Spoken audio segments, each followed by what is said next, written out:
Bonjour Madame Ouedraogo. Bonjour. Comment vous allez? Ça va bien, merci. Donc nous sommes ravis d'être avec vous ce matin et pour nous entretenir un peu sur votre parcours afin de permettre à nos lecteurs et lectrices de mieux connaître qui est la dame qui se cache derrière Raïmo FC, dont on parle beaucoup ces derniers temps. Donc, première question, est-ce que vous pouvez nous parler un peu de votre parcours professionnel? Voilà.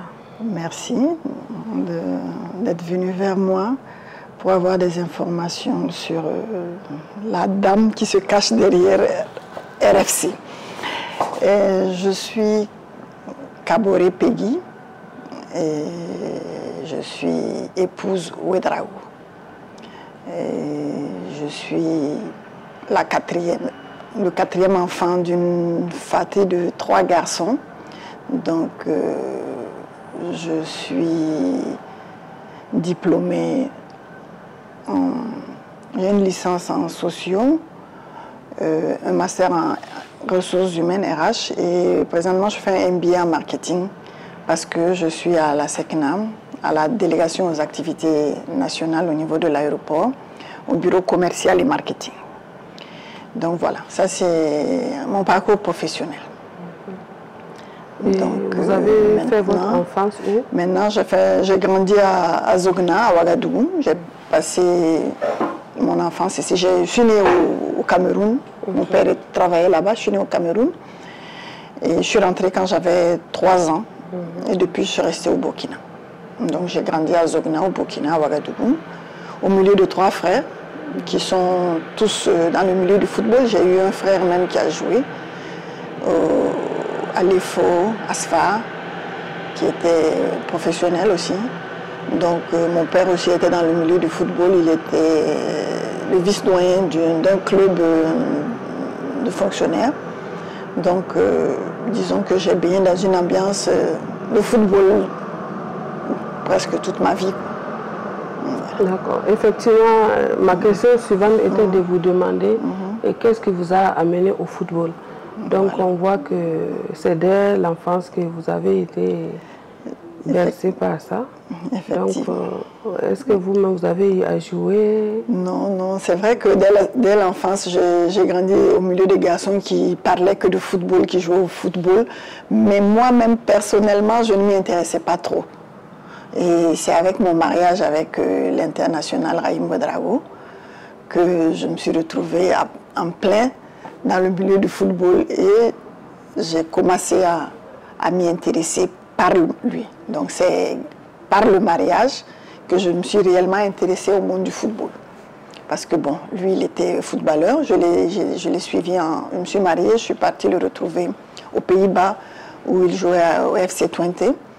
Et je suis restée là-bas 3 ans et j'ai eu mes 2 premiers enfants là-bas. Et avant de revenir ici au Burkina pour travailler, et c'est avec lui que je suis effectivement rentrée dans le monde du football de plein pied. Donc chez vous, on cause que football à longueur de journée. À longueur de journée. Dans la famille d'abord c'était ça et ça c'était tout le temps. Parce qu'il y avait un qui supportait, mon père c'était le Brésil, il y avait un qui supportait les Pays-Bas, il y a un qui supportait la France, donc toujours c'était des discussions vraiment autour du football. Et maintenant, quand je me suis mariée aussi, ça a été encore le football. Et là maintenant j'ai appris à m'intéresser, à comprendre et à participer, à suivre les matchs, tout et tout, avec mon mari. Ça a été comme ça. Suivre votre mari et l'accompagner dans ses activités, ça c'est une chose. Mais de là à vous engager pour devenir dirigeante, comment ça s'est passé? Comment ça s'est passé? Mon mari, je peux dire que c'est lui qui a décidé de me mettre à la place de présidente. C'est lui qui a décidé parce que lui, de par ses multiples activités, il ne pouvait pas tout faire et il avait besoin d'un accompagnement. Et il s'est dit sûrement que la personne la mieux indiquée, c'est sa femme. Et il a même répondu à cette question, je crois, il est passé sur le plateau de BF1. Je ne sais pas si vous avez suivi l'émission. Et puis il disait, bon, j'ai mis un projet en place Et qui mieux que moi peut pérenniser ce projet si un jour je ne suis pas là ou qui peut prendre le relais? Ce n'est que ma femme qui peut prendre le relais. Le temps que les enfants soient peut-être adultes aussi pour prendre le relais, mais en attendant, pour que le projet puisse être pérennisé, je ne vois personne d'autre que ma femme. Et c'est comme ça qu'il a décidé de me nommer présidente de Raïmo FC. Et voilà, donc je suis rentrée de plein pied dans cette activité. Et finalement, tu es obligé je n'étais peut-être pas impliquée, mais du fait d'être sa femme, les décisions, tout se passait, je suivais, j'étais impliquée d'une manière ou d'une autre. Je vois que finalement, c'est de manière plus formelle que ça s'est fait et je suis devenue présidente de Raïmo FC. Et comment les membres du club ont accueilli ça? Parce que les gens s'attendent d'abord à avoir peut-être les gens qui sont déjà bien impliqués ou bien même un homme. Est-ce que ça a été simple pour vous? Je pense. Et c'est depuis quand d'ailleurs? Le club c'était depuis 2012, mais moi je suis passée présidente en 2018. La milieu de saison 2018. C'est la période où on a remporté on a fait le premier doublé. C'était moi qui étais déjà passée présidente à partir de la mi-saison. Comment les gens ont pris ça? Je pense que les gens ont plutôt bien pris ça au niveau de Raïmo FC, parce que Raïmo FC d'abord, c'était le centre noir à Ouédraogo. Il y avait ça déjà. Et donc le staff technique déjà me connaissait, les gens qui étaient autour du football là-bas me connaissent, ils savent que je suis la femme de Raïm, ils savent que je suis impliquée d'une manière ou d'une autre. Et le fait que ça soit moi, je pense que ça n'a pas été une grande surprise si mon mari m'a fait confiance pour me confier cette tâche-là, me mettre au devant de la scène. Je pense que les autres l'ont plutôt bien pris. Je pense que ça a été bien accepté par les joueurs, les encadreurs techniques, tout et tout. Parce que d'abord, c'est lui qui est la tête de proue de ce club, c'est lui qui l'a mis en place. Donc, je ne pense pas que les gens ont mal pris, non, je ne pense pas. Il n'y a pas eu de retour négatif, en tout cas de manière directe ou frontale, non. Et avec le travail que vous menez ici, est-ce que vous avez assez de temps pour vous consacrer au... Et effectivement, je ne suis peut-être pas là-bas à plein temps, mais les décisions se prennent de manière collégiale, ensemble, tout et tout. Et l'avantage de Raïmo FC, c'est comme je dis, Raïm, il a créé, il a monté cette équipe-là. Et lui, il est là-bas à plein temps, souvent. Il est plus là-bas que moi. Et donc, quoi qu'il en soit, c'est un travail de tandem, d'équipe. Ce n'est pas une seule personne qui fait le travail.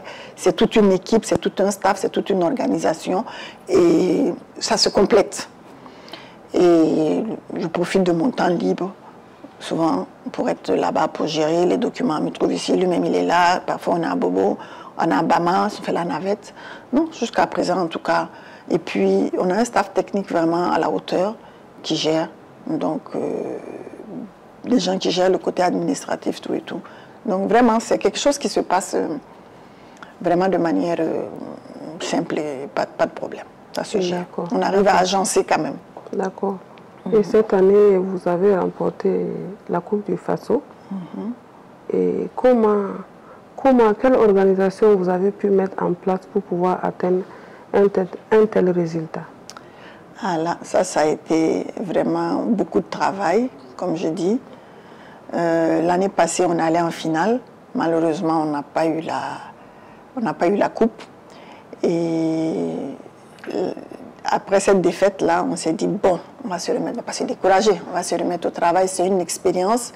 C'est beaucoup de joueurs du centre de formation Noaga Ouédraogo qui jouent. C'est vraiment des jeunes, c'est vraiment des enfants. La défaite, on n'a pas démérité. C'est une expérience, on apprend et on se remet au travail. Et effectivement, c'est ce qu'on a fait, on s'est remis au travail et grâce à Dieu. Parce que si je vous pose cette question, parce que malgré tout, vous êtes un jeune club, comparativement à beaucoup, vu les résultats que vous engagez déjà. C'est beaucoup de travail. C'est beaucoup de travail. C'est un travail de longue haleine. Il y a beaucoup de personnes qui contribuent et qui concourent à cette réussite-là. D'abord, les joueurs sont bien formés, ils sont bien suivis, et le staff technique vraiment déploie des moyens, mais pas possible, pour vraiment qu'on ait les résultats qu'on a. Mais ça, c'est beaucoup de travail. C'est beaucoup de travail, beaucoup d'encadrement, beaucoup de suivi, et je crois que ça donne les résultats qu'on voit. Et cette victoire, elle a quelle signification pour vous aujourd'hui? Et cette victoire, vraiment, c'est d'abord une grande joie, un soulagement, parce que vraiment, toute l'année, on a vraiment été sous pression, parce que depuis la 14e journée, on était déjà en tête du championnat. Donc, il fallait tenir et le championnat et la Coupe du Faso. C'était 2 défis simultanés. C'était vraiment pas facile. Il y avait beaucoup de pression. Et le fait que à la dernière journée, le jour de la finale, qu'on ait remporté la finale, ça a été d'abord un ouf de soulagement. C'était la joie, le soulagement. Le travail abattu n'a pas été vain. Mais c'est le travail de toute une équipe. C'était la récompense. Tout le monde a été soulagé et récompensé du travail abattu, que ce soit les cuisiniers, les chauffeurs, les enfants, le staff technique, tout le monde. C'était vraiment un truc de groupe. Donc vraiment, ça a été vraiment une très grande joie et une très grande fierté d'avoir remporté ce titre-là. On peut dire qu'en même temps, c'est un défi pour les années à venir, parce que vous avez les titres. Comment vous comptez faire pour conserver vos titres? D'abord, nous, on n'a pas la prétention de vouloir conserver le titre, mais nous, on a la prétention de permettre aux enfants de s'exprimer sur le terrain, de jouer, de mettre en pratique ce qu'ils apprennent à l'école. Parce que ce sont des enfants du centre qui ont quasiment fait l'équipe cette année. Donc, c'est permettre aux enfants de jouer. Il y aura d'autres qui vont peut-être monter pour jouer avec leurs aînés. C'est permettre d'apprendre, de jouer, de s'exprimer. Si, tant mieux, au bout de ça, si on fait bien le travail et qu'on est récompensé en fin de saison, c'est très bien, c'est pas de refus. Mais ce n'est pas l'objectif premier de dire qu'on y va pour ça, pour le titre encore, pour le garder. Non, non. Même si vous ne comptez pas le garder, quand même, vous avez une certaine organisation. Et moi, c'est l'économie des clubs telle que ça fonctionne au Burkina qui m'intéresse beaucoup. Est-ce que gérer un club comme ça, c'est rentable? Ou bien est-ce juste un sacerdoce? Gérer un club comme ça, ce n'est vraiment pas facile, effectivement, et ça draine beaucoup de fonds. Nous avons particulièrement, Raïmo FC a la chance d'être sponsorisé par Raïmo Transport, ce qui nous permet de tenir. Nous avons en plus les subventions étatiques, mais les subventions étatiques seules ne peuvent pas suffire. Donc, heureusement, nous avons Raïmo FC, la société de transport, qui est notre sponsor majoritaire, qui nous aide à pouvoir faire le travail qu'on fait. Et donc, vraiment, sans Raïmo Transport, ça allait être vraiment difficile. Donc, un grand merci au DAF de Raïmo Transport.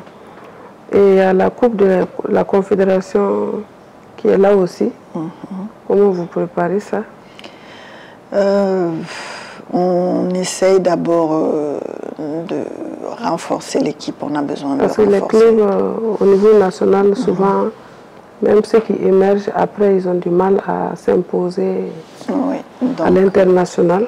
Bon, nous sommes en train Est-ce que ça veut dire que notre niveau n'est pas assez arrivé? Non, on ne peut pas parler de ça. Parfois, ce n'est pas que le niveau. Par exemple, il y a des enfants qui sont ici, qui sont allés jouer à l'extérieur. Si on prend des gens ici, par exemple, Raïmo a eu à vendre des joueurs en international, ça veut dire que quand même on a un bon vivier. Peut-être c'est une question d'organisation, de soutien étatique et qui pose problème peut-être quand on se retrouve en phase aller à l'international. C'est pas évident pour les clubs qui sortent. D'abord pour sortir, c'est tout un problème, et pour arriver à compétir de manière très sereine, ce n'est pas évident. C'est pas évident. Et bon, ce que Raïmo, nous, ce que nous essayons de faire pour cette campagne africaine-là, nous nous préparons, on va essayer de renforcer l'effectif, mettre une certaine structure en place pour essayer d'aller compétir et puis peut-être essayer de rentrer en phase de poule, c'est surtout ça l'objectif déjà. Ça serait déjà pas mal si les enfants arrivent à rentrer déjà en phase de poule. Mais en amont, je vous avoue que ce n'est pas évident d'abord le transport pour le faire parce que le ministère n'accompagne pas pour les campagnes africaines. Donc les équipes se retrouvent livrées à elles-mêmes pour pouvoir gérer ça. Si déjà pour partir c'est compliqué de se déplacer en international, ça dépend de où tu dois jouer et si tu dois arriver là-bas, te loger, te nourrir et t'entraîner et tu n'as pas de soutien, c'est vrai que d'abord, moralement, c'est pas évident de pouvoir donner le meilleur de soi sur le terrain. C'est pas évident. C'est pas évident. Ça me mène à la question suivante qui est, d'une manière générale, le championnat national au niveau du Burkina. Et comment vous voyez ça? Selon vous, quand vous analysez, quelles sont ses forces et ses faiblesses? Merci. Le championnat burkinabé a des forces. C'est vrai que nous avons beaucoup de joueurs, de talents. Il faut pouvoir leur permettre de jouer. On a des joueurs, on a des gens qui jouent avec le cœur vraiment pour le peu de moyens qu'on a. Quand on regarde le championnat, comment les enfants se défendent avec le peu de moyens qu'ils ont, c'est vraiment se dire que le Burkina, on a de quoi ne pas baisser la tête en international. Maintenant, les faiblesses, c'est, comme je dis, je vois qu'on n'a pas les infrastructures qu'il faut au pays pour faire de belles prestations. D'abord, quand on regarde jouer un match à 15h30, c'est pas évident. Dans notre pays où on a 45 degrés, et laisser des enfants, bon, ça peut-être c'est le côté sensible de la femme qui parle. Je vois des enfants à 15h30 sur le terrain et jouer sur le terrain chaud comme ça, c'est pas évident parce qu'on n'a pas l'éclairage pour jouer en nocturne. Donc déjà, c'est pas évident. On n'a pas les infrastructures nécessaires, on n'a pas les moyens financiers qui vont avec. Les enfants n'ont pas un canevas bien établi, les salaires, les soins, tout et tout.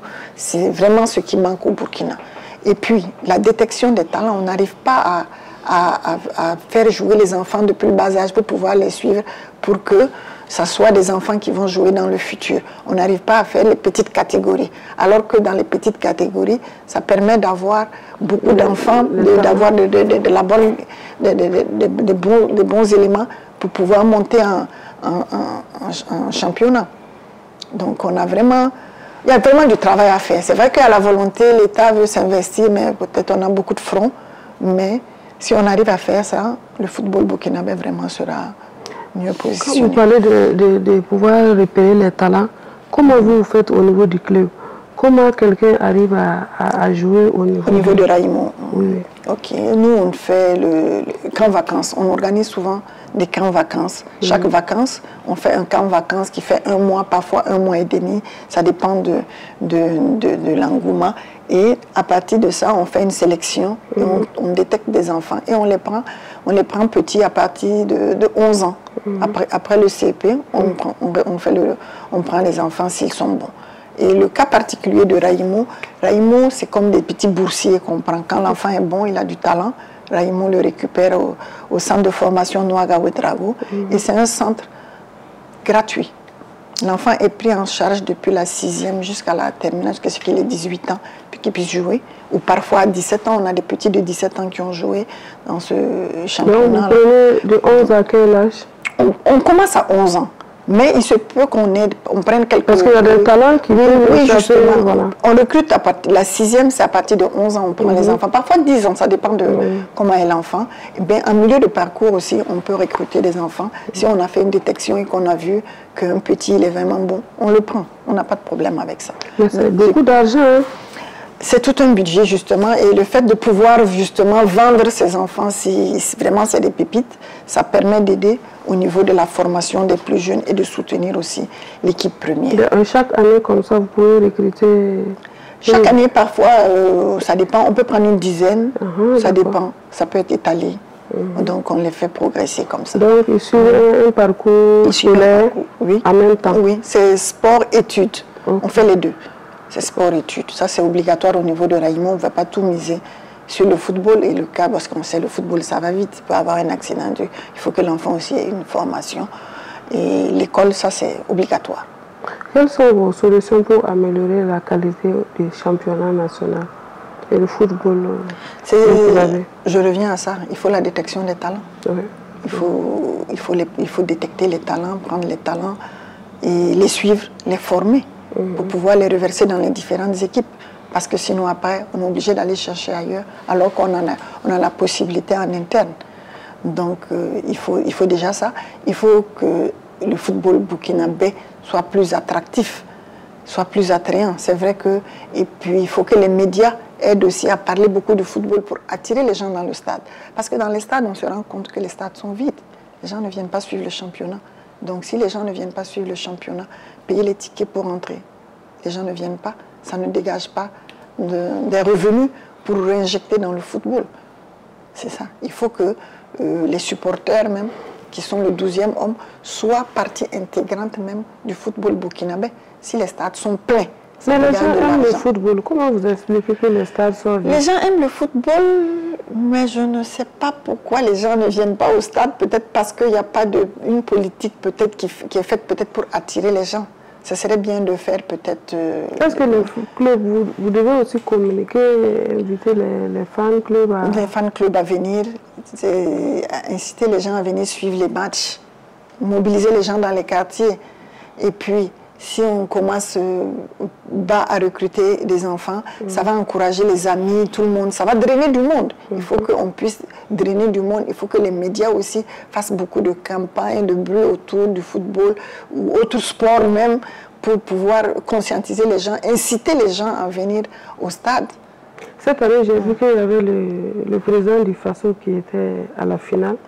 Est-ce que c'est habituel ou bien c'est en général, la coupe du Faso, c'est le président, il est présidé, c'est sous le haut patronage du président du Faso. Donc l'année passée, il était là, cette année aussi. On a eu la chance aussi de l'avoir aussi, donc en général. Et maintenant, on va parler du football féminin. Déjà qu'au niveau du football masculin, ce n'est pas évident. Donc, comment on peut promouvoir ce football féminin au niveau du Burkina? Est-ce qu'à votre niveau, vous y pensez à créer un club, par exemple, pour les femmes? Oui. C'est vrai que, comme vous le dites, ce n'est pas facile pour les hommes. Donc, les femmes encore plus compliquées, c'est vraiment pas facile. Et c'est vrai qu'au niveau de Raïmo FC, on y pense, on est obligé parce que c'est une condition de la CAF.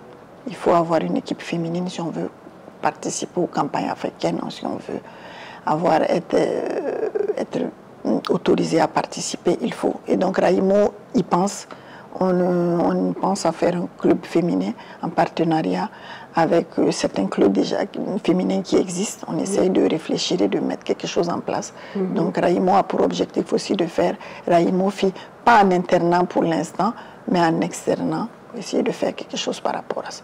Maintenant, pour le football féminin, c'est pareil. Il faut détecter, il faut permettre aux petites filles d'avoir envie, petites filles de venir jouer. Déjà, il y a déjà du monde, il y a déjà un engouement certain. Quand on regarde le football féminin, moi j'ai suivi quelques matchs de football féminin, je vois que les gens sont là. Et il y a les hommes même qui viennent maintenant, qui commencent à comprendre que les femmes aussi, ça peut jouer au foot, ça joue au foot. C'est pas que masculin, parce que les hommes aussi ont tendance à penser que ce n'est qu'une question d'hommes, pas de femmes. Mais maintenant, avec ce qu'on voit à l'international, les réseaux sociaux, on voit dans les autres pays les femmes qui jouent, tout et tout. Ça encourage, les parents commencent à laisser venir leurs enfants, tout et tout. Et puis, il faudra mettre une politique peut-être en place pour essayer de former des entraîneurs qui vont s'occuper que des entraîneurs qui vont s'occuper des femmes, et puis des arbitres, tout et tout, quelque chose que spécialement et typiquement féminin, quoi. Ça, c'est une volonté nationale qui peut donner un électrochoc pour que ça aille un peu plus vite. D'accord. D'accord, donc on va revenir à des questions un peu plus personnelles. Bon, c'est vrai que j'ai pensé à vous demander quel est le joueur ou la joueuse football qui vous inspire actuellement. J'imagine que vous allez dire que c'est monsieur ou bien pas. Comment c'est monsieur? J'ai pas compris.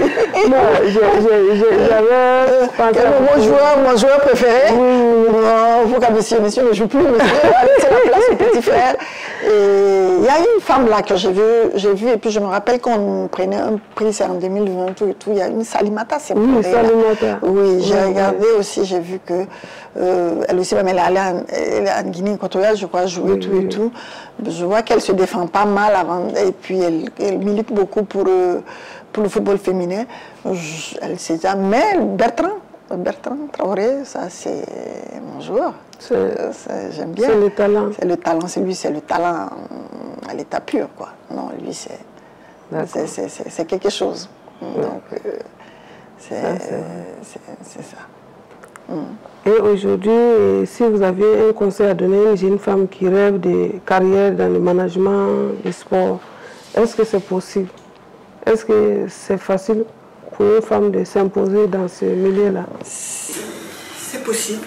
Je dis c'est possible. J'ai vu parce que tout le monde n'aura pas la chance comme vous d'avoir parrainé par son mari. D'être parrainé par son mari. Parce que c'est dur. Oui, ce n'est pas évident. Les hommes ne vont pas on a l'impression que, je ne sais pas si vous sentez ça, mais on a l'impression que le monde du football, c'est un champ, un terrain de ring, quoi. En tout cas, c'est un terrain d'homme. Oui, un terrain d'homme, mais où il y a beaucoup de... C'est-à-dire que, en tout cas, beaucoup de conflits, beaucoup de rivalités. Bon, c'est pas forcément le football, je me dis toute action, toute organisation humaine, il y a toujours ça dans toute organisation, que ce soit dans un service, que ce soit dans n'importe quelle organisation, quand les hommes se retrouvent ensemble et que chacun veut faire éclore son leadership, tous les moyens sont bons parfois pour certaines personnes au détriment de certaines règles et de certaines lois. Mais les femmes, en tout cas les hommes, dans le milieu du football que je connais particulièrement, je pense que c'est pas évident. Les hommes sont assez, il faut m'excuser du terme, assez machos, c'est un milieu très fermé, on ne permet pas aux femmes. Pour eux, les femmes ne connaissent rien au football, elles n'ont rien à faire dans le milieu du football. Bon, ça c'était avant. Maintenant, les femmes peuvent aller partout. Une femme qui veut faire management du sport ou du football en particulier, elle peut le faire, mais à condition qu'elle le désire réellement. Et si tu désires, tu t'accroches à quelque chose, tu peux le faire facilement. Il y a déjà des ouvertures maintenant, on impose les femmes dans les quotas, tout et tout. Il y a une possibilité pour une femme de se retrouver à ce niveau-là. Je me rappelle même à la Coupe du Faso, là, la commissaire du match, c'était une dame. Et donc je lui disais, ah, une dame ici c'est rare dans le niveau.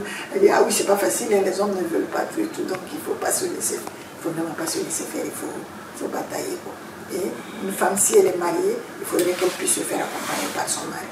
Parce que si tu te retrouves déjà bataillé par les hommes là-bas et que ton mari ne comprenne pas pourquoi tu es dedans, ça peut être difficile. Il devient un rival. Un rival, tu dois te battre à la maison, te battre dehors au milieu des hommes, ça va être difficile. Mais si elle se fait accompagner par son mari, il pourra avoir le courage de mieux lutter dehors pour s'imposer parce que c'est pas facile, ça va être de la lutte. Moi-même, je suis venue par mon mari, mais je sais que les gens se disent, bon, elle fait quoi ici, elle n'a rien à faire, elle comprend rien au football, comme si j'ai parachuté dedans. On se dit ça, mais bon, moi j'ai gardé dans le milieu du football, il suffit de comprendre, d'aimer, et puis on s'intègre facilement, il n'y a pas de problème. Et puis quand on sait qu'on veut quelque chose, bon, il y a certaines considérations qu'il ne faut pas prendre en compte pour se casser le moral, ça n'est pas utile. Si on sait qu'on fait quelque chose de bon, on a envie de faire quelque chose, il faut le faire et bien le faire. Après cette victoire, est-ce que vous avez un message à l'endroit des supporters? Ah oui, les supporters ont dit c'est pas fini, hein, ça ne fait que commencer. Donc vraiment, on a besoin que les gens soient unis derrière Raïmo FC pour qu'on puisse aller de l'avant, nous soutenir.